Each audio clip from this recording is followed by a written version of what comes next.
Hello dear aspirants, welcome back to Bhavita Santosh economy app. ముందుగా aspirants మీ అందరికీ చిన్న అనౌన్స్మెంట్.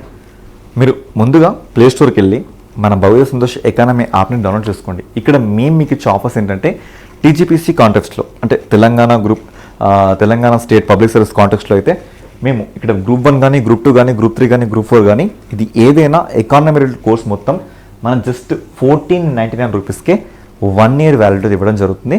అండ్ ఇదే మీకు ఓన్లీ ఒక 6 నెలలు 6 మంత్స్కి మాత్రమే కావాలనుకుంటే జస్ట్ 999 రూపీస్తో మాత్రమే ఇవ్వడం జరుగుతుంది. ఓకే, సో సేమ్ కాంటెక్స్ట్లో ఇటు ఏపీపీఎస్సీ తరఫున same group 1, group 2, group 3, group 4కి చూసుకుని ఇక్కడ మనం 1199 రూపాయలకి 1 ఇయర్ వ్యాలిడిటీ ఇవ్వడం జరుగుతుంది. జస్ట్ 6 మంత్స్కి అయితే మనం 1111 రూపాయలకి వ్యాలిడిటీ ఇవ్వడం జరుగుతుంది. అండ్ వెరీ రీసెంట్గా రిలీజ్ అయిన పోస్టులు ఏఎస్ఓ రిలేటెడ్ కూడా మన మెయిన్స్లో 50 to 75 మార్క్స్ మన ఎకానమీనే మేజర్ రోల్ ఉంది కాబట్టి సో వెంటనే కోర్సెస్ తీసుకోండి, ప్రిపేర్ అవ్వండి.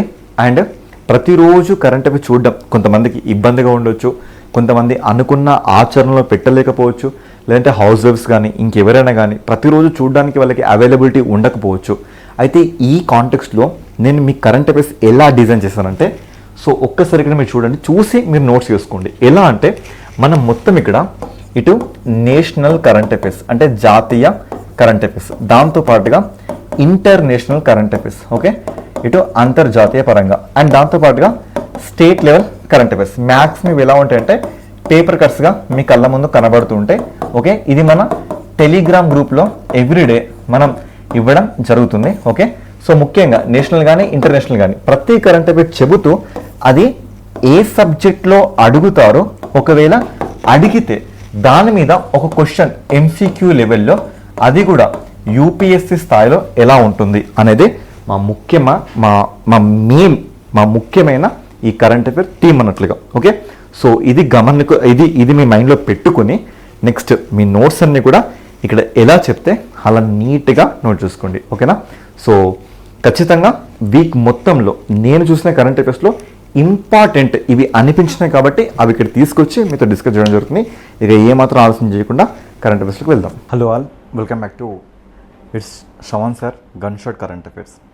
సో మనలో కొంతమందికి ఏంటంటే వీక్ మొత్తం ఏదో ఒక పనిలో ఎంగేజ్ అవ్వడం కానీ, సబ్జెక్ట్లో ఎంగేజ్ అవ్వడం కానీ ఇలా జరుగుతుంటాయి. లేదా కొంతమంది ప్రతిరోజు కరెంట్ అఫైర్ చూద్దాం అనుకుంటారు, బట్ ఏదో కొన్ని కారణాల వల్ల చూడలేకపోతారు. అలాంటి వాళ్ళ కోసం this is the best opportunity. Okay, the best platform ఇప్పుడు. ఎందుకంటే మీరు ఆ వారం రోజుల మొత్తం చూసే కరెంట్ అఫైర్స్ అన్నిటికంటే ఆ వారం మొత్తాన్ని నేను సెగ్రిగేషన్ చేసి అందులో important current affairs and relating to the subject, relating to the statistical GK, ఈ 2 పాయింట్స్ని తీసుకొని నేను ఈ కరెంట్ అఫైర్స్ని డిజైన్ చేయడం జరిగింది. ఓకేనా, ఇక ఏ మాత్రం ఆలస్యం లేకుండా మ్యాటర్లోకి వెళ్దాం. ఓకే, చలో ఫస్ట్ టాపిక్ ఏంటంటే ఇక్కడ ఫస్ట్ టాపిక్ మనకి సబ్జెక్ట్ ఏంటంటే సైన్స్ అండ్ టెక్నాలజీ నుంచి ఇలాంటి క్వశ్చన్ మనకి ఫ్రేమ్ అవ్వచ్చు. టాపిక్ ఏంటంటే India's first flex fuel passenger vehicle. So చూడండి, ఇక్కడ ఒక టర్మ్ వచ్చింది, ఫ్లెక్స్ ఫ్యూయల్ ప్యాసింజర్ వెహికల్ అంటే ఏంటి? ఫ్లెక్సిబుల్గా ఫ్యూయల్ ప్యాసింజర్ వెహికల్ ఏంటంటే ఇప్పుడు మనం జనరల్గా మన దాంట్లో మనం పెట్రోల్ వాడుతున్నాం, దీంతో పాటుగా లైట్గా ఇప్పుడు ఇథనాల్ కూడా వాడాలని ఒక ప్రతిపాదన వచ్చింది.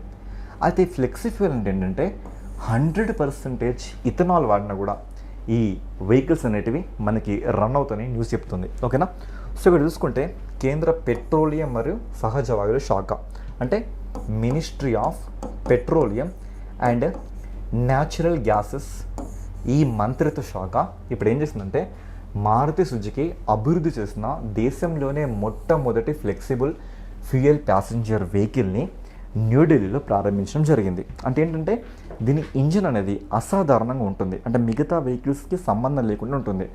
ఇక్కడ ఎస్ఎన్టీలో అక్కడ స్టేట్మెంట్ చూడండి, మొట్టమొదటి అంటే అర్థం ఏంటి? Superlative topic. మరి సూపర్లేటివ్ టాపిక్ అయినప్పుడు ఎంత క్యూరియస్గా మీరు వినాలి, ఎంత క్యూరియస్గా మీరు నోట్స్ చేసుకోవాలి చెప్పండి. డైరెక్ట్ నోట్స్ చేసుకోండి. ఎస్ఎన్టీలో భాగంగా ministry of petroleum and natural gas వీళ్ళు మారుతి సుజుకి కంపెనీ డెవలప్ చేసిన ఈ ఫ్లెక్సిబుల్ ఫ్యూయల్ ప్యాసింజర్ వెహికల్ని న్యూఢిల్లీలో అన్లీష్ చేయడం జరిగింది. ఇది దీని కాంటెక్స్ట్. మరి ఫ్లెక్సిబుల్ ఫ్యూయల్ అంటే అర్థం ఏంటంటే ఇదొక advanced transport solution equipment with an internal combustion configured to the run seamlessly on a wide range of the fuel combinations. ఓకేనా. సో అనేక రకాల ఫ్యూయల్ కాంబినేషన్స్ని యూజ్ చేసుకొని ఈ ఇంజన్ రన్ అవుతుంది అన్నట్లుగా. బేసికల్గా ఏంటంటే ఇప్పుడు మనకి E20 అని మనం చూస్తుంటాం కదా, అంటే 20% మన దాంట్లో ఇథనాల్ ఉంటుంది. ఓకే, 80% పెట్రోలియం ఉంటుంది. ఇది కాకుండా ఇది మొత్తం ఈ 100% ఇథనాల్తో రన్ అవుతుంది. ఇది మనని ఎగ్జామ్స్లో అడగరు, అవసరం లేదు. ఓకేనా. ఎస్, అలా చూసుకోవచ్చు. మరి దీంట్లో కోర్ కాంపోనెంట్స్ ఏమైనా ఉన్నాయంటే ఎస్, ఇది కాంప్రిహెన్సివ్ బ్లెండ్ కంపాటిబిలిటీ, అంటే ఇంధనాన్ని బ్లెండ్ చేసుకుంటూ ఉంటుంది. ఓకేనా. మోనోఫ్యూయల్ స్టాండర్డైజేషన్, ఇది ఎవరు చెప్పారంటే Niti Aayog and bureau of standards, ఇది ఉంటుందండి BIS India, bureau of Indian standards. వీళ్ళు అఫీషియల్లీ ఐడెంటిఫైడ్ E85 అంటే ethanol 85 as the monofuel standard specification for certified flexi fuel vehicles. అంటే ఏంటంటే ఇక్కడ ఈ 100% దగ్గర ఇథనాల్ 85%తో కూడా రన్ అవుతుంది. అలా రన్ అవుతున్న ఈ ఫ్యూయల్ని ఏమంటామంటే మోనోఫ్యూయల్ స్టాండర్డైజేషన్ అని ఒక పదాన్ని ఇవ్వడం జరిగింది అలాంటి ఇంజన్స్ని. ఎవరు? నీతి ఆయోగ్ అండ్ బిస్, భారత్ ఏంటి మనకి standards, bureau of the Indian standards వల్ల ఈ టర్మ్ ఇవ్వడం జరిగింది. ఓకేనా. నెక్స్ట్ కూడా ఏంటంటే జీరో ఎమిషన్స్ క్లాసిఫికేషన్. ఓకేనా. సో దీని నుంచి మనకి కర్బన ఉద్గారాలు కూడా అంతగా ఏముండవంట. మరి ఇలా మనకి మారుతి సుజుకి న్యూస్లోకి వచ్చింది. నెక్స్ట్ ఇక్కడ సబ్జెక్ట్ ఏంటంటే ఎకానమీ, ఆర్థిక శాస్త్రం గురించి. ఇక్కడ కరెంట్ అఫేర్ చూస్తే the price stabilization fund for the scheduled Indian airlines. ఇక్కడ మన ఇండియన్ ఎయిర్లైన్స్ ఉన్నాయి. ఈ ఎయిర్లైన్స్కి ఒక స్టెబిలైజ్డ్ ఫండ్ వచ్చింది. ఎందుకు సార్ స్టెబిలైజ్డ్ ఫండ్ వచ్చింది? ఎందుకంటే just to eradicate fluctuations in prices. అంటే అర్థం ఏంటంటే ఇప్పుడు గ్లోబల్ పరంగా మనకి అనేక యుద్ధాలు జరుగుతున్నాయి. ఇవన్నీ సిచ్యువేషన్స్లలో మనకి ఫ్యూయల్ ఖర్చు పెరుగుతుంది. ఈ ఖర్చు పెరిగే బదులు ఒకేసారి మేము ఇంత మొత్తంలో డబ్బులు అలొకేట్ చేస్తాం, మీరు ఎంత ఫ్యూయల్ తెచ్చుకుంటారో, మీరు ఏం కొనుక్కుంటారో, మీరు ఏ డీల్స్ మాట్లాడుకుంటారో అది మీ ఇష్టం అని గవర్నమెంట్ ఆఫ్ ఇండియా ఇప్పుడు ఇలాంటి థింగ్ని తీసుకురావడం జరిగింది. అదేంటంటే ఏవియేషన్ టర్బైన్ ఫ్యూయల్. అంటే జనరల్గా మనకి ఎయిర్ప్లేన్స్లో వాడే ఫ్యూయల్ని ఏవియేషన్ టర్బైన్ ఫ్యూయల్ అనే పేరుతో పిలుచుకుంటాం.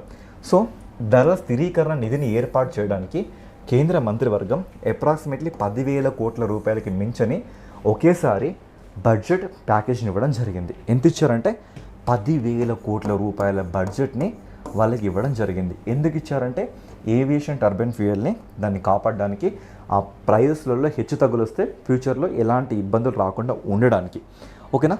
ఇలా చూస్తే price stabilization fund for the scheduled Indian airlines is a temporary and single window micro economic buffer mechanism implemented by the central government. ఏంటంటే ఇది కొంతకాలం మాత్రమే తాత్కాలికంగా ఇచ్చిన ఒక వెసులుబాటుగా మనం దీన్ని ట్రీట్ చేయొచ్చు అన్నట్లుగా. ఓకేనా. దీని ప్రకారంగా చూసుకుంటే మనకి ఈ ప్రైజెస్లలో హెచ్చుతగ్గులు మనకి సెట్ అయిపోతున్నాయి. ఎందుకు అంటే దేశీయ విమాన సంస్థలు కానీ, ఆయిల్ మార్కెటింగ్ కంపెనీలు కానీ ఇవన్నీ తీవ్రమైన ఆర్థిక నష్టం నుంచి కాపాడుతూ ఇంధన సేకరణ, ధర స్థిరత్వం ఇదంతా కొనసాగే విధంగా ఇలాంటి నిర్ణయాన్ని ఇప్పుడు ప్రభుత్వం తీసుకోవడం జరిగిందని ఈ న్యూస్ మనకి చెబుతుంది. ఓకేనా. నెక్స్ట్ మనకి ఇంకొక న్యూస్ వచ్చిందండి. జనరల్గా ఈ న్యూస్ మనకి statical GK and miscellaneous topic నుంచి మనకి ఫ్రేమ్ అయింది. ఇక్కడ టాపిక్ ఏంటంటే the first sea shipment of the botanical infused millets అన్నట్లుగా. సరే, అర్థం కాలేదా? Leave it. ఫస్ట్ మొట్టమొదటి సీ షిప్మెంట్ అంటే సముద్రం ద్వారా మనం వాటిని షిప్మెంట్ చేస్తున్నాం. బొటానికల్ ఇన్ఫ్యూజ్డ్ మిల్లెట్స్ ఇలా ప్యాకేజ్ అయిపోయిన మిల్లెట్లు. ఓకేనా. మిల్లెట్లు అంటే అర్థమేంటి తెలుగులో? చిరుధాన్యాలు అంటాం కదా. ఇక్కడ చూద్దాం మనం. అపెడా అని ఒక సంస్థ ఉందండి. అపెడా అంటే అర్థం ఏంటంటే agriculture processed food products export development authority. Okay, ఇక్కడ చూడండి, agriculture processed food export development authority అంటే వ్యవసాయ పరంగా ప్యాకేజ్ అయిపోయిన ఫుడ్స్ని ఎక్స్పోర్ట్ చేస్తున్న ఒక అథారిటీ. ఇలాంటి అథారిటీ మన దేశంలో ఎప్పుడు ఏర్పడిందంటే, సో ఈ అథారిటీ మన దేశంలో 1986లో 40 ఏళ్ళ కింద ఇది మనకి ఏర్పడింది. ఇది ఒక స్టాచ్యుటరీ బాడీ. అంటే అర్థం ఏంటంటే చట్టయుతంగా ఏర్పడిన ఒక బాడీ. ఇది ఎవరి కింద రన్ అవుతుందంటే ministry of the commerce and industry. Present concern minister ఎవరు? పీయూష్ గోయల్ గారు. వారి కింద ఇది మనకి రన్ అవుతున్నట్లుగా మనం చూడొచ్చు. వీళ్ళ హెడ్ క్వార్టర్ మనకి న్యూఢిల్లీలో ఉంది. ఇప్పుడు వీళ్ళు ఏం చేస్తారంటే కర్ణాటక నుండి న్యూజిలాండ్కు వృక్ష సంబంధ పదార్థాలు కలిపిన వండడానికి సిద్ధంగా ఉన్న కొన్ని చిరుధాన్యాల్ని, ఓకేనా, కొన్ని మిల్లెట్స్ని ఇలా ప్యాకేజ్ చేసి మొట్టమొదటిసారిగా సీ అంటే సముద్ర పరంగా వాళ్ళకి రవాణా చేయడం జరుగుతుంది. ఇవేనండి ఇన్ఫ్యూజ్డ్ మిల్లెట్స్. ఓకేనా, వీటిని మనం ఏమంటున్నాం, ఇన్ఫ్యూజ్డ్ మిల్లెట్లు అంటున్నాం. ఈ ఇన్ఫ్యూజ్డ్ మిల్లెట్లు ఎక్కడి నుంచి వెళ్తున్నాయి, కర్ణాటక నుండి న్యూజిలాండ్కి వెళ్తున్నాయి. ఎవరి సపోర్ట్తో వెళ్తున్నాయి, అపెడా సపోర్ట్తో వెళ్తున్నాయి. అపెడా ఎప్పుడు ఏర్పడింది, 1986లో. అపెడా ఏ మంత్రిత్వ శాఖ కింద పనిచేస్తుంది, ministry of the commerce and industry. ఆ సర్టన్ మినిస్ట్రీ ఎవరు ఇప్పుడు, పీయూష్ గోయల్ గారు. ఓకేనా, ఇది కాంటెక్స్ట్, ఇది నోట్ చేసుకోండి. ఓకే, ఇప్పుడు చూసుకుంటే ఇవి ఎలా వెళ్తున్నాయి. సో ఇవి ఏంటంటే ఆల్రెడీ డైరెక్ట్ మనం కుక్ అయిపోయి ఉంటాయి. ఇప్పుడు ఎట్లంటే మనం డిమార్ట్కి వెళ్ళి కొన్ని పాప్కార్న్ తెచ్చుకుంటాం, డైరెక్ట్గా వేసి హీట్ చేసుకుంటాం కదా, ఇవి కూడా అలాంటి ఇన్ఫ్యూజ్డ్ మిల్లెట్స్ అన్నట్లుగా. ఓకేనా, ఇవి షిప్ అయిపోతున్నాయి. ఎలా షిప్ అయిపోతున్నాయి, డైరెక్ట్గా బెంగళూరు కర్ణాటక నుంచి మనకి సీ పరంగా వెళ్ళిపోతుంది. మరి నోడల్ ఏజెన్సీ ఎవరు ఇక్కడ, APEDA and ministry of the commerce and industry వాళ్ళని తీసుకురావడం జరుగుతుంది. ఇవి high nutritional botanical blending, ready to cook అంటే డైరెక్ట్ కుక్ చేసుకోవచ్చు, బిజినెస్ టు బిజినెస్ నెట్వర్కింగ్ కూడా మనం క్రియేట్ చేసుకోవచ్చు అన్నట్టుగా చెప్తుంది మనకి కరెంట్ అఫేర్. ఓకేనా, నెక్స్ట్ మనకి జియోగ్రఫీ. ఓకే, జియోగ్రఫీ సబ్జెక్ట్ రిలేటెడ్గా మనకి ఇప్పుడు ఒక వోల్కనో వచ్చింది. ఆ వోల్కనో పేరు మేయన్ వోల్కనో. చూడండి, మొన్న రాసిన మన యూపీఎస్సీ ప్రిలిమ్స్లో కూడా అగ్నిపర్వతాల మీద సెపరేట్గా ఒక క్వశ్చన్ అడగడం జరిగింది. మరి అలాంటప్పుడు ఈ టాపిక్ ఎంత ఇంపార్టెంటో నీ ఇమాజినేషన్గా నేను వదిలిస్తున్నా. చూద్దాం ఇప్పుడు. ఇక్కడ ఏంటంటే ఇప్పుడు ఫిలిప్పీన్స్కి సంబంధించి, ఫిలిప్పీన్స్లో మాయోన్ అగ్నిపర్వతం స్ట్రోంబోలియన్ యాక్టివ్ దశలోకి ప్రవేశించింది. ఇక్కడ మీరు అంతా వదిలేయండి. లూజన్ అంటే ఏంటంటే ఇది ఫిలిప్పీన్స్ దేశం. ఫిలిప్పీన్స్ దేశంలో వేరే చిన్న భూకంపాలు వస్తున్నాయి. వీళ్ళ క్యాపిటల్ ఏంటంటే మనీలా. ఇక్కడ ఏంటంటే ఇంటర్నేషనల్ రైస్ రీసెర్చ్ సెంటర్ ఇక్కడ మనకి లొకేట్ అయింది. అదే మన దేశంలో అయితే భువనేశ్వర్ దగ్గర కటక్లో ఒడిస్సాలో ఉంది. ఈ ఫిలిప్పీన్స్ మనకి మొత్తంగా 3 ఐలాండ్ దేశాలుగా కనబడుతుంది. ఆ 3 ఐలాండ్ దేశాల్లో మొదటి ఐలాండ్ లూజన్, రెండవ ఐలాండ్ విజాయస్, మూడవ ఐలాండ్ మిండనావో. ఓకే, ఇలా అన్నట్లుగా ఈ లూజన్లో మనకి మేయన్ అనే ఈ అగ్నిపర్వతం ఏమిటో యాక్టివ్ మోడ్లోకి వచ్చింది. యాక్టివ్ మోడ్లోకి రావడం అంటే అర్థం ఏంటి, అది బద్దలవడానికి చాలా క్లోజ్ స్టేజ్కి వచ్చింది అన్నట్లుగా. మరి ఇలాంటి సిచ్యువేషన్ వల్ల ఒక 1500 కుటుంబాలని ఈ ప్లేస్ నుంచి ఎవాక్యువేట్ చేయడం జరుగుతుంది. ఎందుకు ఎవాక్యువేట్ చేయడం జరుగుతుంది, అక్కడ ఉంటే డెఫినెట్గా వాళ్ళకి ప్రాణాపాయం ఉంటుంది కాబట్టి. ఓకేనా, రేపు పొద్దున్న డైరెక్ట్ నీ క్వశ్చన్ ఏంటంటే మేయన్ వాల్కనో ఏ దేశంలో ఉందని అడగొచ్చు. ఓకేనా, చూద్దాం. Mayon is highly active stratovolcano. మరి స్ట్రాటో వాల్కనో అంటే ఏంటి, ఇప్పుడు మీకు ఇలా కింద మ్యాగ్మా చాంబర్ ఉంటుంది, ఇలా మనకి చిచ్చుబుడ్డి ఆకారంలో కొన్ని వాల్కనోస్ కనబడుతుంటాయి. ఇలాంటి వాల్కనోస్ని స్ట్రాటో వాల్కనోస్ అంటారు. ఆఫ్ కోర్స్ 66% ప్రపంచంలో ఇలాంటి వాల్కనోస్ మాత్రమే ఉన్నాయి. ఓకేనా, it's globally for its perfect cone symmetry and is the most active volcano in the Philippines and the centre piece of the country's natural landscapes. అక్కడ చాలా మోస్ట్ యాక్టివ్ వాల్కనో అంట. ఇది ఉన్న ఆ ప్రావిన్స్ ఏంటంటే ఫిలిప్పీన్స్లో మనకి లూజన్ అనే ఐలాండ్లో అల్బే అనే ఒక రాష్ట్రంలో ఉందంట. ఇవన్నీ మనకి ఏం అడగరు, బట్ మేన్ అనే ఒక వాల్కనో ఉంది, ఇది ఇలా ఎరప్ట్ అవుతుంది అని చెప్పండి. ఓకేనా, సో దీంతో పాటుగా మనకు కొన్ని వాల్కనోస్ ఉంటాయి, ఇవి మనకు చాలా ఇంపార్టెంట్. ఇండియా గురించి వచ్చేసరికి ఇక్కడ మీరు 2 వాల్కనోస్ గుర్తుపెట్టుకోండి. ఒకటి ఏంటంటే నార్కొండం, ఇంకోటి ఏంటంటే బారెన్ వాల్కనోస్. ఓకేనా, ఇలా ప్రపంచవ్యాప్తంగా మనకి మౌంట్ కరకటోవా ఇండోనేషియాలో ఉంటుంది. ఓకేనా, సో ఇప్పుడు మౌంట్ మేయన్ ఇది ఫిలిప్పీన్స్లో ఉంది మనకి, మౌంట్ మౌనలోవా, మౌంట్ కిలాయు ఇది హవాయిలో ఉంది. ఓకే, సో మౌంట్ కోటపాక్సి ఇది మనకి సో చిలీ ఈ దగ్గర మనకు కనబడుతుంటుంది. ఓకేనా, సో ఇలా ఇవన్నీ కొంచెం important. Mount Etna, okay, so mount Etna మనకి ఇటలీలో ఉంటుంది. This are the very very much important volcanoes. Okay, ఇక్కడ మీకు క్వశ్చన్ ఫ్రేమ్ చేయడం జరిగింది. ఓకేనా, ఇది యూపీఎస్సీలో 2014లో 2018లో ఇలాంటి క్వశ్చన్ మనకి ఫ్రేమ్ అయింది. ఇక్కడ క్వశ్చన్ నేను చదువుతున్నాను మీకోసం. క్వశ్చన్ ఏంటంటే బారెన్ ఐలాండ్ అగ్నిపర్వతం భారత భూభాగంలో ఉన్న ఒక క్రియాశీలక అగ్నిపర్వతమా కాదా? మరి బారెన్ ఒక క్రియాశీలక అగ్నిపర్వతమా కాదా? నిజమేనండి, అదొక క్రియాశీలక అగ్నిపర్వతమే కదా. నెక్స్ట్, బారెన్ ద్వీపం గ్రేట్ నికోబార్కు తూర్పున 140 కిలోమీటర్ దూరంలో ఉంది. మరి బారెన్ గ్రేట్ నికోబార్కి దగ్గర ఉందా? లేదు, ఇది ఉంది అండమాన్లో ఉంది. ఓకేనా, మరి 2ని ఎలిమినేట్ చేయండి. 2 ఇక్కడ ఉంది కదా, ఎలిమినేట్ చేసేస్తా. నెక్స్ట్, బారెన్ ఐలాండ్ అగ్నిపర్వతం చివరిసారిగా 1991లో పేలింది మరియు అప్పటి నుంచి ఇది నిష్క్రియంగా ఉంది. అంటే 1991లో పేలింది చివరిసారిగా, అప్పుడైంది 2016 కూడా పేలింది కదా, మొన్న కూడా పేలింది కదా, అలా ఏం లేదు. మరి 3 కూడా ఎలిమినేట్ చేయండి. The right answer is option 1. ఓకేనా, సో ఇలా మనకి ఈ బారెన్ వాల్కనో అనేది most active volcano in south Asian continent. Okay, అలా మీరు ఇక్కడ చూడొచ్చు. నెక్స్ట్ మనకి టాపిక్ ఏంటంటే సైన్స్ అండ్ టెక్నాలజీ నుంచి మనకు కరెంట్ అఫేర్. దాని పేరు ఏంటంటే MAVEN, it's a Mars mission. చూద్దాం అసలు మావెన్ అంటే అర్థం ఏంటి. ఇక్కడ చూడండి, మావెన్ డైరెక్ట్గా అబ్రివేషన్ అడగచ్చు. మావెన్ అంటే అర్థం ఏంటంటే, సో క్లారిటీ ఉంది ఏంటంటే Mars atmosphere and volatile evolution. Okay, so Mars atmosphere and volatile evolution, this is call MAVEN. అంటే మావెన్ అంటే ఏంటంటే ఇది ఒక స్పేస్ క్రాఫ్ట్, అంతరిక్ష నౌక అన్నట్లుగా.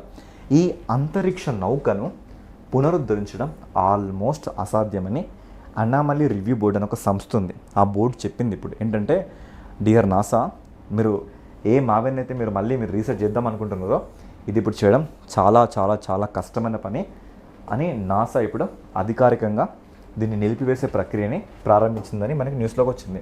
ఓకే, ఇప్పుడు దీని గురించి మనం చూద్దాం. మావెన్ అనేది అంగారక గ్రహం యొక్క ఎగువ వాతావరణం ఎలా ఉంది, తన దగ్గర అయోనోస్ఫియర్ లేదా దాని చుట్టూ ఉన్న వాతావరణం ఎలా ఉంది అని ఈ ప్రాసెస్ని స్టడీ చేయడానికి పంపించారు. ఎప్పుడు 2013 నవంబర్లో ప్రయోగించారు దీన్ని.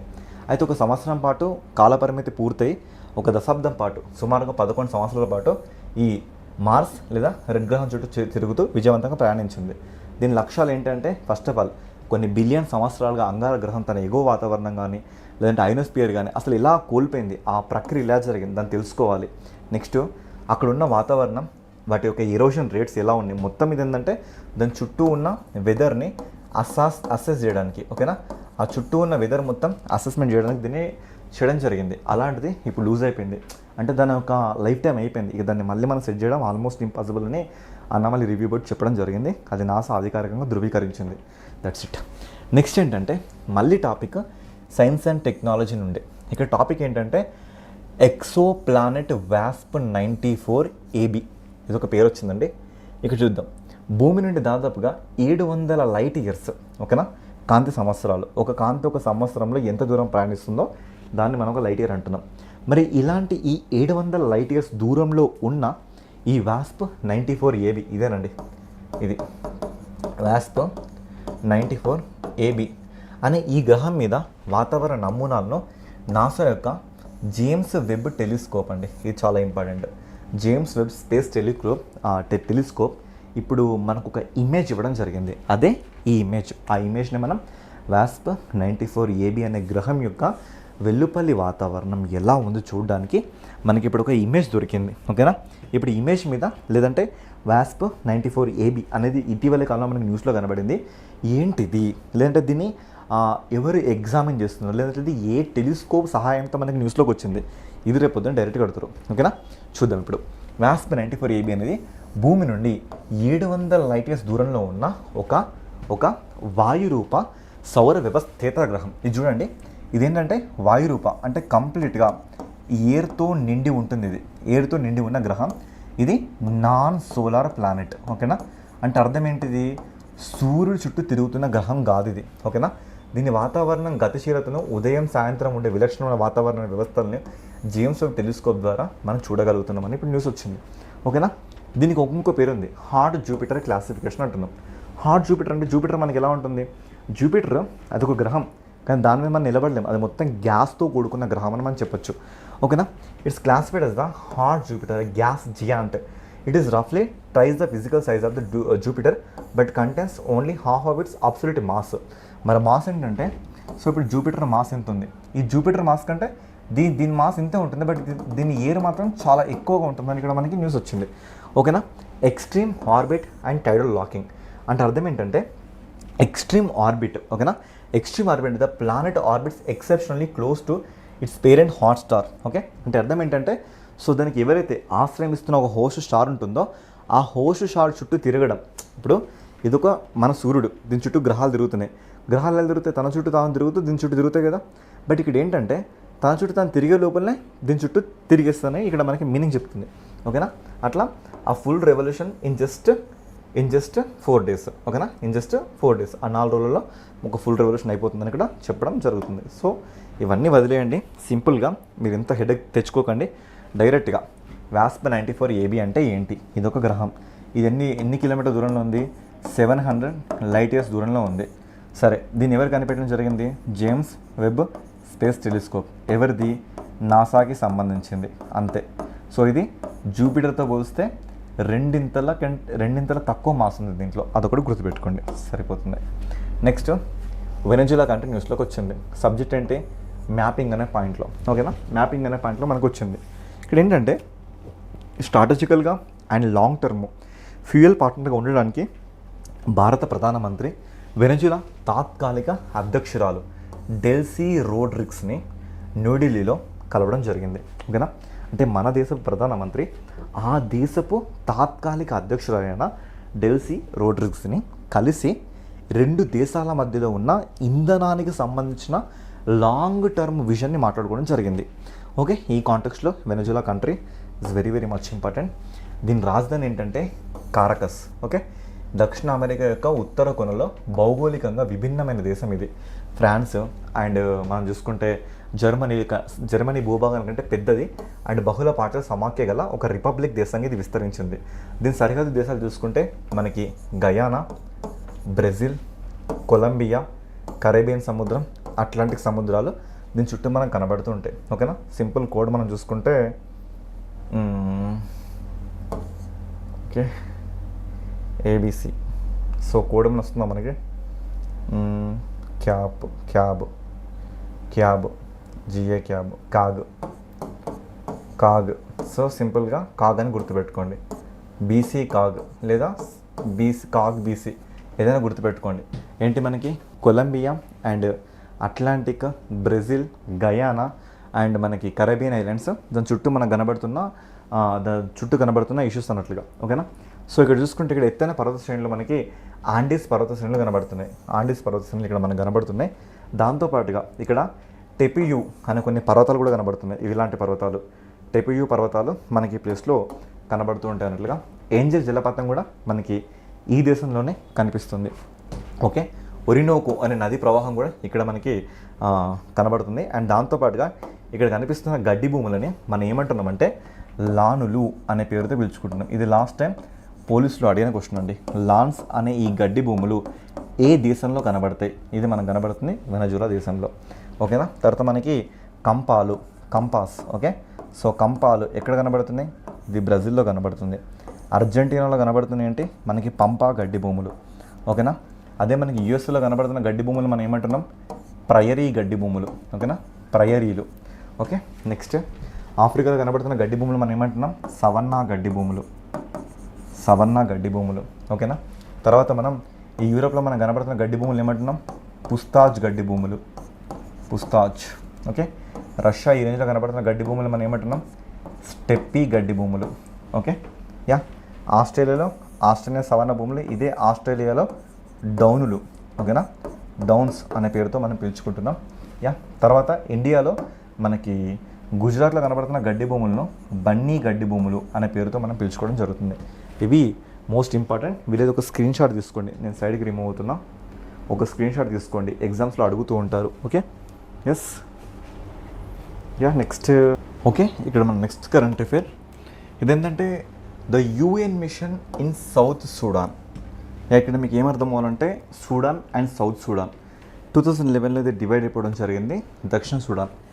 ఇక్కడ ఏంటంటే సబ్జెక్ట్ మనల్ని ఇంటర్నేషనల్ ఆర్గనైజేషన్ పరంగా అడిగే క్వశ్చన్ అంటలేదు ఇది. ఇక్కడ ఏంటంటే దక్షిణ సూడాన్లో ఐక్యరాజ్య సమితికి సంబంధించిన ఒక మిషన్ ఉందండి. దాన్ని UNMISS అనే పేరుతో మనం పిలుచుకుంటున్నాం.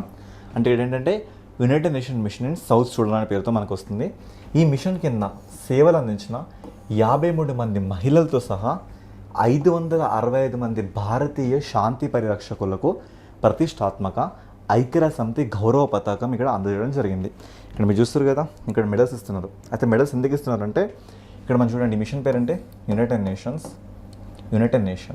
Machine in South Sudan. అంటే అర్థం ఏంటంటే దక్షిణ సూడాన్లో ఎవరైతే ఆ ప్రదేశంలో పీస్ కీపింగ్ అంటే ఎలాంటి అలజడులు జరగకుండా వాటిని చాలా నీట్గా చాలా ఈజీగా ఎవరైతే దానికి కాంట్రిబ్యూషన్ ఇస్తున్నారో వాళ్ళందరినీ సత్కరించడం జరిగింది. ఎవరు? United nations.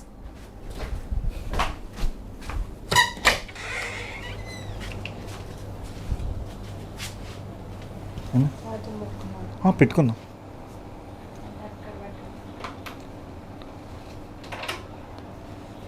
చార్జ్ అయిపోద్ది.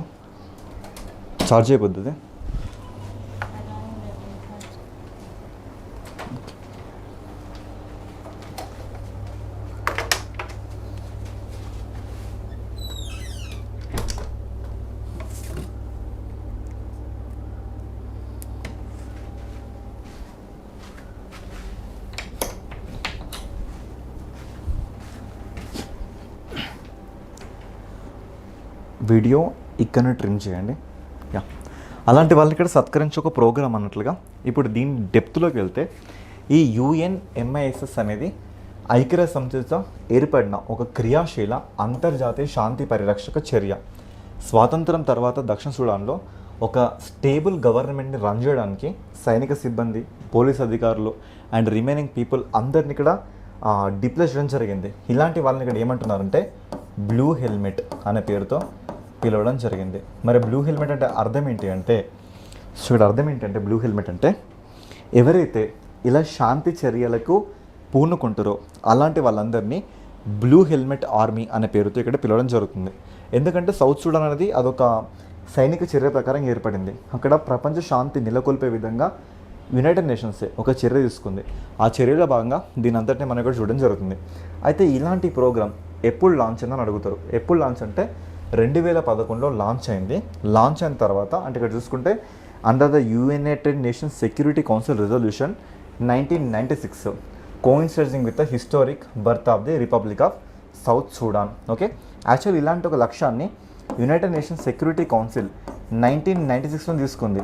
బట్ ఆ సేమ్ డేట్ నాడు అంటే జూలై 9th నాడు మనకి సౌత్ సూడాన్ కూడా ఏర్పడడం జరిగింది. అదే రోజు నాడు ఇక్కడ ఇలాంటి ఆర్మీని ఏర్పాటు చేశారు. ఈ ఆర్మీ చేసే పని ఏంటంటే అక్కడ ఎలాంటి అజిటేషన్స్ కానీ ఎలాంటి హింసాయుత వాతావరణం జనరేట్ అవ్వకుండా వాళ్ళని కాపాడుతూ ఉంటుంది అన్నట్లుగా. ఓకేనా, సో మీరు చూసుకుంటే వాట్స్ ఇట్. సో ఇలా ఒక మిషన్ మనకు జరగడం చూడొచ్చు.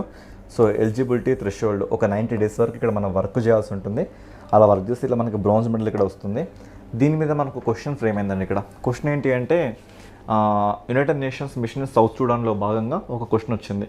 ఈ క్వశ్చన్లో ఉన్న కరెక్ట్ స్టేట్మెంట్స్ ఏంటంటే దక్షిణ సూడాన్ గణతంత్ర రాజ్య స్వాతంత్ర ప్రకటనతో పాటు స్థాపించబడిందా? అవునండి, మరి నిజంగానే స్థాపించబడింది కదా. ఇది పౌరులకు దూకుడు వ్యూహాత్మక రక్షణ మరియు దీర్ఘకాలిక శాంతి ఏకీకరణ ప్రాంతం ఆదేశం కింద పనిచేస్తుంది. మరి నిజమే కదా. ప్రపంచవ్యాప్తంగా ఈ మిషన్కు యూనిఫామ్ ధరించిన సిబ్బంది యొక్క సంపూర్ణ సహకారాన్ని భారతదేశం కలిగి ఉంది. సో నేను ఎక్కడ మీకు ఈ పాయింట్ చెప్పలేదు.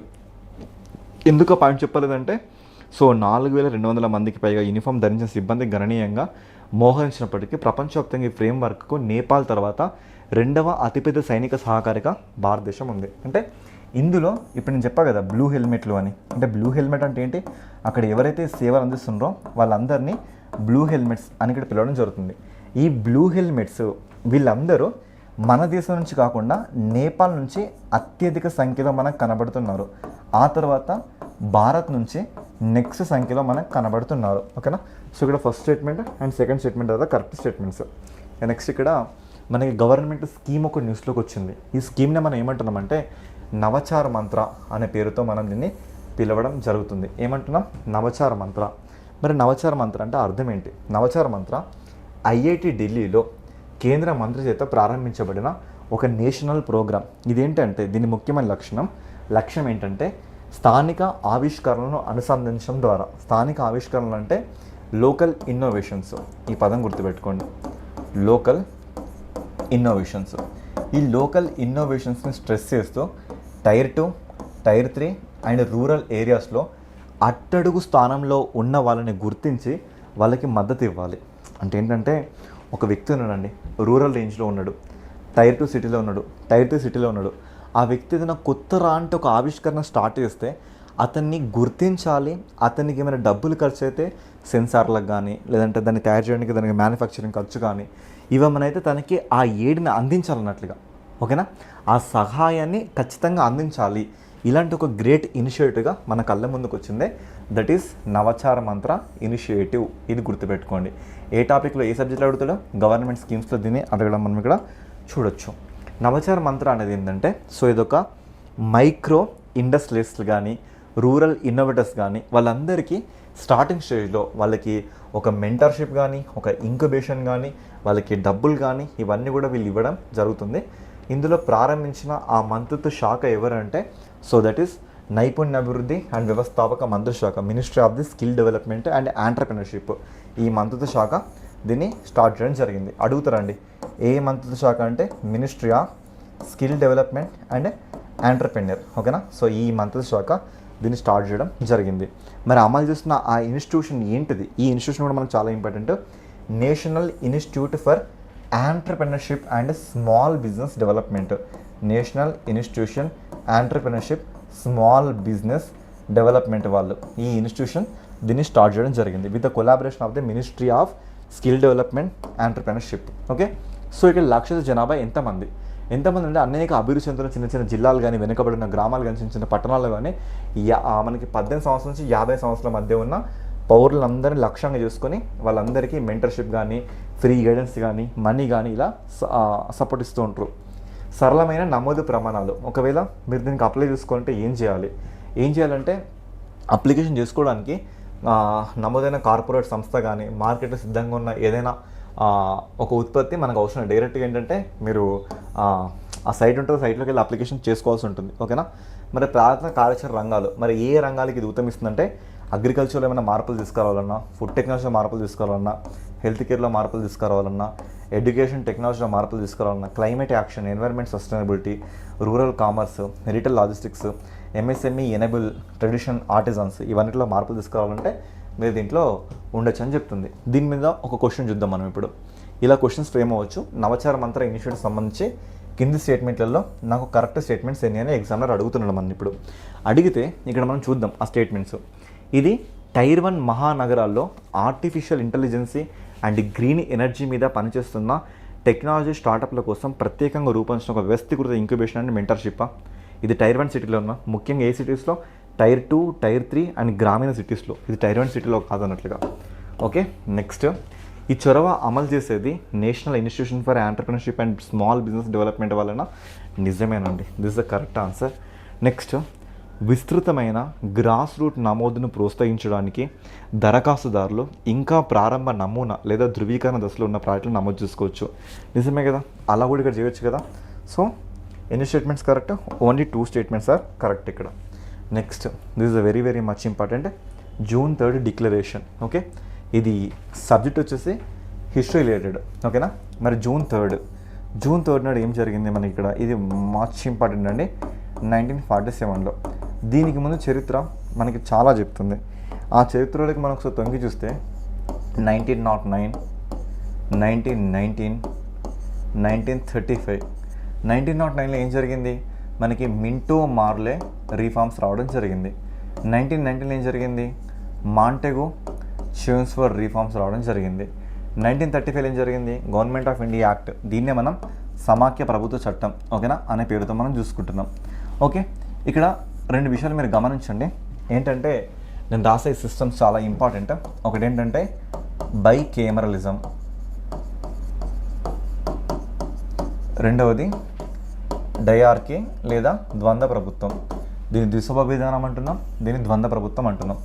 ఓకేనా. సరే చూద్దాం. 1919 గవర్నమెంట్ యాక్ట్ ప్రకారంగా సెంట్రల్లో బై కేమరలిజం వచ్చింది. స్టేట్స్లో డయార్కీ సిస్టమ్ వచ్చింది. ఈ పాయింట్ గుర్తుపెట్టుకోండి. ఏంటి? 1919 గవర్నమెంట్ చట్టం ప్రకారంగా. మరి 1935 గవర్నమెంట్ చట్టం ప్రకారంగా సెంట్రల్లో డయార్కీ వచ్చింది, స్టేట్స్లో బై కేమరల్ సిస్టమ్ వచ్చింది. ఓకే, దీన్ని వదిలేయండి ఇప్పుడు. తర్వాత మళ్ళీ మనకి 1942లో ఏమొచ్చింది? క్రిప్స్ మిషన్ వచ్చింది. ఎందుకు వచ్చింది? మన దేశానికి స్పెషల్ డొమినెన్స్ స్టేటస్ ఇద్దామని. ఎందుకు అదే టైంలో వచ్చారంటే మనకి 1939 నుండి 1945 మధ్యలో వరల్డ్ వార్ 2 జరిగింది. ఈ వరల్డ్ వార్ 2లో మన దేశాన్ని సంప్రదించకుండా బ్రిటిష్ వారు మన ఆర్మీని అందులో డిప్లాయ్ చేశారు. దీని కారణంగా మన వాళ్ళందరూ కూడా రాజీనామాలు చేయడం మొదలుపెట్టారు. ఆ రాజీనామాల ప్రతిఫలంగా ఇలా క్రిప్స్ మిషన్ మనకి రావడం జరిగింది. ఈ క్రిప్స్ మిషన్ ఏంటంటే ఇప్పటివరకైతే మనం కొనసాగిద్దాం, ఈ వరల్డ్ వార్ ముగిసిపోయిన తర్వాత మీకు స్పెషల్ డొమినెన్స్ స్టేటస్ ఇస్తా అని చెప్పారు. అప్పుడు మహాత్మా గాంధీ గారు దాన్ని ఏమన్నారంటే, దివాలా తీసిన బ్యాంక్ అంట ముందస్తు చెక్కిస్తే ఎలా ఉంటుందో మీ ప్రతిపాదన అలా ఉంది అని చెప్పడం జరిగింది. సరే, దీని తర్వాత 1946లో మన కళ్ళ ముందుకు కేబినెట్ మిషన్ ప్లాన్ వచ్చింది. ఈ కేబినెట్ మిషన్ ప్లాన్ ఏమైందంటే పాకిస్తాన్ ఏర్పాటును తీవ్రంగా వ్యతిరేకించింది. అసలు ఇదంతా ఎందుకు చెప్తున్నారు సార్ అంటే మనకి 1909 నుంచే పాకిస్తాన్ ఒక ఏర్పాటు వాదనం తెర మీదకి వచ్చింది. అయితే 1947లో మనకి June 3 నాడు ఏం జరిగిందంటే పాకిస్తాన్ అనేది ఏర్పాటు అనేది ఆఫీషియల్గా స్టార్ట్ అయింది. ఎలా స్టార్ట్ అయింది ఇక చూద్దాం. 1947లో June 3 నాడు ఒక ప్లాన్ జరిగింది. ఈ ప్లాన్నే మనం ఏమంటున్నాం చరిత్రలో డిక్కీ బర్డ్ ప్లాన్ అంటున్నాం. డిక్కీ బర్డ్ ప్లాన్ అంటున్నాం. లేదా దీన్నే మనం బ్యాటన్ ప్లాన్ అంటున్నాం. ఎవరు ఆనాటి వైస్రాయ్ మౌంట్ బ్యాటన్ ప్లాన్ అని పేరుతో పిలుచుకుంటున్నాం. లేదా దీన్నే మనం ఇంతకుముందు ప్లాన్ బాల్కన్ అనే పేరుతో మనం దీన్ని పిలుచుకోవడం జరిగింది. ఇవన్నీ పాయింట్స్ గుర్తుపెట్టుకోండి. Dickie Bird, Batten plan, plan Balkan, ఇవన్నీ పదాలు మనం గుర్తుపెట్టుకోండి. ప్లాన్ బాల్కన్ని సో ఎవరు మన మౌంట్ బ్యాటన్ దీన్ని తిరస్కరించిండు. తర్వాత ఈ రిమైనింగ్ ప్లాన్స్ ఇవన్నట్లుగా. దీని ప్రకారం ఏంటంటే పాకిస్తాన్ ఏర్పడుతుంది, ఇండియా ఏర్పడుతుంది. తర్వాత ప్రిన్స్లీ స్టేట్స్ అంటే ఏంటి, స్వతంత్ర పరిపాలిత రాజ్యాలు. అవి జాగ్రఫికల్ కండిషన్స్ పరంగా ఇండియాకి వస్తే ఇండియాకి, పాకిస్తాన్కి వస్తే పాకిస్తాన్కి మీరు మర్జ్ అవ్వండి అని చెప్పడం జరిగింది. దాన్ని మనం మౌంట్ బ్యాటన్ ప్లాన్ అంటాం. ఈ ప్లాన్ ప్రకారంగా నాటి కాలంలో బ్రిటిష్ క్రౌన్, తన పేరు ఎవరంటే జార్జ్ VI, ఈ జార్జ్ VI ప్రతిపాదనలు పంపిస్తే జార్జ్ VI అప్పుడు ఒక సమగ్రమైన చట్టాన్ని రూపొందించారు. దాని పేరే గవర్నమెంట్ ఆఫ్ ఇండియన్ యాక్ట్ 1947. దీన్ని ఏ రోజున ధృవీకరించారంటే జూలై 18వ తారీఖు నాడు దీన్ని ధృవీకరించడం జరిగింది. అయితే జూలై 22వ తారీఖు నాడు మరొక సంఘటన జరిగింది. ఏంటంటే ట్రై కలర్ ఫ్లాగ్ అంటే త్రివర్ణ పతాకం అదే రోజు నాడు ఆవిష్కృతమైంది. ఎవరి వల్ల? హంసా మెహతా కమిటీ వల్ల. హంసా మెహతా కమిటీ వల్ల జరిగింది. హంసా మెహతా ఎవరు? మళ్ళీ ఈవిడ వచ్చేసి మన దేశంలో కేబినెట్ మిషన్ ప్లాన్ ఉంది కదా, ఇక రాసిన కేబినెట్ మిషన్ ప్లాన్, ఇది మన దేశంలో కాన్స్టిట్యూషన్ అసెంబ్లీని స్థాపించడం జరిగింది. ఏంటి? కాన్స్టిట్యూషన్ అసెంబ్లీని. అంటే ఇది ఏం చేస్తుంది? దేశానికి కావాల్సిన రాజ్యాంగం రూపొందించడానికి పనిచేస్తుంది. ఈ కాన్స్టిట్యూషన్ అసెంబ్లీలో మనకి అనేక కమిటీస్ ఉన్నాయి. ఆ అనేక కమిటీలలో ఒక లేడీ అధ్యక్షత వహించిన కమిటీ హంసా మెహతా కమిటీ. ఈ కమిటీ మన దేశానికి ఏ పతాకం ఉండాలో వీళ్ళు నిర్ణయించడం జరిగింది. అలా ఇవన్నీ యాక్సెప్ట్ అయినాయి. ఓకేనా? సో ఇక్కడ ఈ కాంటెక్స్ని, ఈ జూన్ 3ని మనం మౌంట్ బ్యాటన్ ప్లాన్ అంటున్నాం. ఈ ప్లాన్ ప్రకారంగా పాకిస్తాన్ అనేది మనకి 1947లో ఆగస్టు 14న స్వాతంత్ర దినోత్సవం జరుపుకుని ఒక కొత్త దేశంగా ఉద్భవించింది. నాటి కాలంలో పాకిస్తాన్ అనేది మన కళ్ళ ముందుకు వెస్ట్ పాకిస్తాన్ అని, అదేవిధంగా ఈస్ట్ పాకిస్తాన్ అని ఇలా మన కళ్ళ ముందుకు వచ్చింది. ఈస్ట్ పాకిస్తాన్ అంటే ప్రస్తుతం మనం చూస్తున్న బంగ్లాదేశ్ అని ఇక్కడ అర్థం. మళ్ళీ బంగ్లాదేశ్ మళ్ళీ మనకి ఇప్పుడు ఎక్కడ ఏర్పడింది? ఇది 1971లో డిసెంబర్ 16వ తారీఖు నుండి ఇది ఏర్పడడం జరిగింది. ఓకేనా? ఇది దీని వెనకాల ఉన్న డీటెయిల్డ్ స్టోరీ. ఇక్కడ మనం కరెంట్ అఫైర్స్ చూద్దాం. ఇదేంటంటే 1947 నాటి చారిత్రాత్మక జూన్ 3వ ప్రకటన యొక్క 79వ వార్షికోత్సవాన్ని 2026 జూన్ 3 నాడు మనం జరుపుకుంటున్నామని ఇక్కడ ఈ న్యూస్ చెప్తుంది. ఓకేనా? ఇక్కడ మీరు చూస్తున్నారు కదా, ఈయన మహమ్మద్ అలీ జిన్నా, పాకిస్తాన్ జాతిపిత. ఈయన జవహర్లాల్ నెహ్రూ, మన మొదటి ప్రధానమంత్రి. ఈయన మౌంట్ బ్యాటన్, మన దేశపు యొక్క చివరి బ్రిటిష్ వైస్రాయి. ఓకేనా? ఎస్. సో ఇలా మన కళ్ళ ముందుకు ఇది వచ్చింది. దీని చారిత్రాత్మక నేపథ్యం, 1946 కేబినెట్ మిషన్, మీకు స్క్రాచ్ నుంచి ప్రతి ఒక్క విషయాన్ని ఇక్కడ డీటెయిల్గా చెప్పడం జరిగింది. ఓకేనా? ఎస్. ఇవి దీనికి సంబంధించిన ఇష్యూస్. మరి దీని మీద నేను ఒక 2 క్వశ్చన్స్ మీకు ఇక్కడ ఫ్రేమ్ చేస్తాను. మరి క్వశ్చన్స్ మనం చదువుదాం. స్టేట్మెంట్ 1, స్టేట్మెంట్ 2, 2 క్వశ్చన్స్ ఇచ్చాను మీకు. ఓకే? సో క్వశ్చన్స్ ఏంటంటే, లార్డ్ మౌంట్ బ్యాటన్ 1948 మధ్యకాలపు అసలు ఆదేశాన్ని వదిలిపెట్టి రాజకీయ సార్వభౌమాధికార బదిలీకి సంబంధించిన అధికార కాల పరిమితిని ఆగస్టు 15, 1947 ముందుకు జరిపిండు. మరి వాళ్ళు అన్నదే అనుకున్నారు కదా, నాటి టైంలో ఏమనుకున్నారంటే మన దేశ స్వాతంత్రం 1948లో ఇద్దాం అనుకున్నారు, కానీ కొంచెం ముందస్తుగానే మనకు స్వాతంత్రం ఇచ్చారు. ఈ స్టేట్మెంట్ కరెక్టేనా? అవును, కరెక్టే. ఎందుకు ఆ స్టేట్మెంట్ కరెక్ట్? సో స్టేట్మెంట్ 2 ఆ స్టేట్మెంట్కి జస్టిఫికేషన్ ఇస్తుందా ఇవ్వట్లేదు? జస్టిఫికేషన్. ఓకే? సో ఆ జస్టిఫికేషన్ ఇస్తుందా ఇవ్వదో చూద్దాం మనం. కేబినెట్ మిషన్ ప్లాన్ పతనం తర్వాత, అంటే కేబినెట్ మిషన్ ప్లాన్ ఎండ్ అయిపోయిన తర్వాత విస్తృతంగా వ్యాపించిన మతపరమైన హింస, రాజ్యాంగపరమైన చర్చలు విచ్ఛిన్నం కావడం వల్ల సుదీర్ఘ పరిపాలన అనేది ఒక ప్రమాదకరంగా మారింది. అందుకే ఆయన ఈ నిర్ణయం తీసుకున్నాడంటే అవునండి, అబ్సల్యూట్గా ఆ నిర్ణయం తీసుకున్నాడు. అందువల్ల both statements are correct. Statement gives the perfect explanation for the statement 1. ఇక్కడ మీరు ఆన్సర్ ఇవ్వాలి. ఓకేనా? నెక్స్ట్ క్వశ్చన్ ఈ కాంటెక్స్ట్లోనే ఆధునిక భారత చరిత్ర సందర్భంలో లార్డ్ మౌంట్ బాటన్ పరిశీలించి ఆ తర్వాత విరమించుకున్న ప్లాన్ బాల్కన్ అని పిలువబడే ఈ ప్రత్యామ్నాయ ప్రతిపాదనకు లక్ష్యాలు ఏంటి? మరి ప్లాన్ బాల్కన్ యొక్క ముఖ్యమైన లక్షణాలు ఏంటో చూద్దాం. ఈ ముఖ్యమైన లక్షణాలలో 1, 2, 3 3 స్టేట్మెంట్స్ ఇచ్చా. అసలు ఇది ఏం కోరుకుంటుంది ఆ ప్లాన్ బాల్కన్? చూద్దాం. ఏదైనా కేంద్ర అధికార బదిలీకి బ్రిటిష్ ఇండియాను విభిన్న సార్వభౌమ భాష ప్రావిన్సులుగా విభజించండి. అని చెప్పిందా? అలా ఏం చెప్పలేదు కదా. ఓకే, సో ఏదైనా కేంద్ర అధికార బదిలీకి బ్రిటిష్ ఇండియాను విభిన్న సార్వభౌమ భాషా ప్రావిన్స్లుగా విభజించండి. అవును, అలా విభజించమని చెప్పింది. బాల్కన్ ఎలా ఉంటుందంటే అనేక చిన్న చిన్న చిన్న రాజ్యాలుగా విభజించి ఉంటుంది. నెక్స్ట్ చూద్దాం. వ్యక్తిగత ప్రావిన్స్లను స్వతంత్రంగా ప్రకటించుకోవడానికి లేదా స్వతంత్రంగా తమ స్వంత రాజ్యాన్ని సవరించుకోవడానికి అనుమతించింది. అలానే ఇవ్వలేదు. ఏకీకృత ఉపఖండాన్ని పాలించడానికి నేషనల్ కాంగ్రెస్ అనే ముస్లిం లీగ్తో సమానంగా ఉమ్మడి ప్రభుత్వం ఏర్పాటు చేయమని చెప్పింది. అలా కూడా తను ఎప్పుడు చెప్పలేదు. ఓకేనా, తను చెప్పింది ఏంటంటే ఓన్లీ ఇదొకటి మాత్రం చెప్పింది. ఏమని చెప్పింది? ఇండియాను విభిన్న సార్వభౌమ భాషా ప్రావిన్స్లుగా విభజించిందని చెప్పింది. అంటే స్టేట్మెంట్ 1 ఒకటి మాత్రమే కరెక్ట్. ఇక్కడ దాన్ని జస్టిఫికేషన్ ఇవ్వడం జరిగింది. ఇవన్నీ బాల్కన్ నేషన్స్. ఓకేనా, చిన్న చిన్న దేశాలు ఉంటాయి. జూన్ 3వ ప్రణాళికకు ముందు మౌంట్ బాటన్ రూపొందించిన ఒక ప్రత్యామ్నాయ ప్రణాళికనే ఈ ప్లాన్ బాల్కన్. ప్రతి రాష్ట్రానికి స్వాతంత్రం ప్రకటించుకోవడం లేదా తన సొంత శాసనసభలు ఎన్నుకోవడానికి అనుమతి ఇచ్చింది. అంటే ఇక్కడ చూడండి, నాకు ఫస్ట్ స్టేట్మెంట్ ఇదే. ఏదైనా కేంద్ర అధికార బదిలీకి బ్రిటిష్ ఇండియన్ విభిన్న సార్వభౌమ భాషా ప్రావిన్స్లుగా విభజించండి అని చెప్పింది. ఎస్, అలా మాత్రమే చెప్పింది. అండ్ దీన్ని జవహర్లాల్ నెహ్రూ తీవ్రంగా వ్యతిరేకించిండు. ఆల్సో మహమ్మద్ అలీ జిన్నా కూడా తీవ్రంగా వ్యతిరేకించిండు. ఇది భారతదేశం పూర్తిగా ముక్కలు చేసి బాల్కనేషన్ దారితీస్తుందని చెప్పాడు. ఇది భాషా విభజనను ప్రాథమికంగా నియమంగా పరిగణించలేదు. అలాగే 2 పార్టీల ఆధ్వర్యంలో శాశ్వత ఉమ్మడి పరిపాలక మండలిని కూడా సూచించలేదు. ఎవరిదాలు ఇష్టం వచ్చిన ఇండిపెండెంట్ కంట్రీస్ ఉండండి అంటే ఎంత అపహాస్యంగా, ఎంత నవ్వులాటగా ఉంటుందో అలా ఇది ఆ టైంలో ప్రమోట్ చేసింది. సో ఇది ప్లాన్ బాల్కనీకి సంబంధించిన క్వశ్చన్. నెక్స్ట్, ఎకానమీ రిలేటెడ్లో మనకి టోకు ధరల సూచి అంటే ఏంటంటే మనకి హోల్సేల్ ప్రైస్ ఇండెక్స్ అనేది ఇంతకుముందు దాని బేస్ ఇయర్ 2011, 2012 ఉండేది. ఇప్పుడు ఈ బేస్ ఇయర్ని ఎక్కడికి షిఫ్ట్ చేశారు? 2022కి 23కు షిఫ్ట్ చేయడం జరిగింది. ఇది కరెంట్ అఫేర్. అంటే ఇక్కడ మనకి టోకు ధరల సూచి హోల్సేల్ ప్రైస్ ఇండెక్స్ అంటే ఏంటి? So first wholesale price index కంటే ముందు మనం చూసుకుంటే సో చూడండి, హోల్సేల్ ఈ పదం మీరు వినే ఉంటారు. హోల్సేల్ నుంచి ఎక్కడికి వెళ్తుంది? రీటైలింగ్కి వెళ్తుంది. రీటైలింగ్, ఓకే, రీటైలింగ్ నుంచి ఎక్కడికి వెళ్తుంది? కన్జ్యూమర్ లేదా కస్టమర్కి వెళ్తుంది. Okay, consumer. మరి హోల్సేల్ కంటే ముందు ఎవరున్నారు? మనకి మ్యానుఫ్యాక్చరింగ్ అంటే ప్రొడ్యూస్ చేసేవాళ్ళు, ప్రొడ్యూస్ ప్రైస్. ఫర్ ఎగ్జాంపుల్ ఇదొక పెన్ అండి. ఈ పెన్ను ప్రొడ్యూస్ చేయడానికి నాకు 8 రూపాయలు పట్టింది. హోల్సేల్కి వెళ్ళేసరికి 9 రూపాయలు పడుతుంది. ఇక్కడ నుంచి రీటైల్కి వెళ్ళేసరికి 10 రూపాయలు పడుతుంది. ఈ 10 రూపాయలకి ఈ కస్టమర్ దీన్ని కొనుక్కోవడం జరుగుతుంది.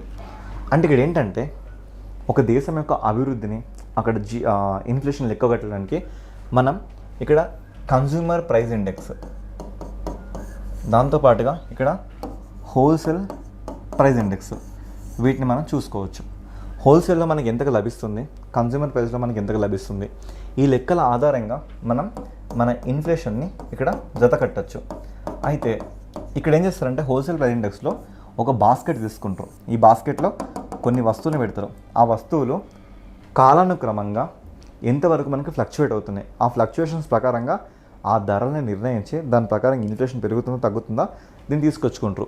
అయితే ఈ హోల్సేల్ ప్రైస్ని గమనించడానికి ఒక బేస్ ఇయర్ ఉంది. దాన్నే ఆధారిత సంవత్సరం అంటారు. ఇది మీకు ఎకానమీలో కనబడుతుంది. ఆ ఆధారిత సంవత్సరాన్ని 2011-12 ఈ సంవత్సరాన్ని వెరీ రీసెంట్గా ministry of statistical programme implementation వాళ్ళు 2022-23కు చేంజ్ చేయడం జరిగింది. ఇది దీనికి సంబంధించిన స్టోరీ. ఓకేనా, సో ఇలా మీరు ఇక్కడ దీన్ని అడ్రస్ చేయొచ్చు. నెక్స్ట్ మనకి ఎన్వైర్న్మెంట్ అండ్ మిస్లినియస్ టాపిక్లో మనకు వచ్చిన ఒక కరెంట్ అఫేర్ ఏంటంటే ఫుడ్ ప్లానెట్ ప్రైజ్ 2026. ఏంటి? Food planet prize 2026.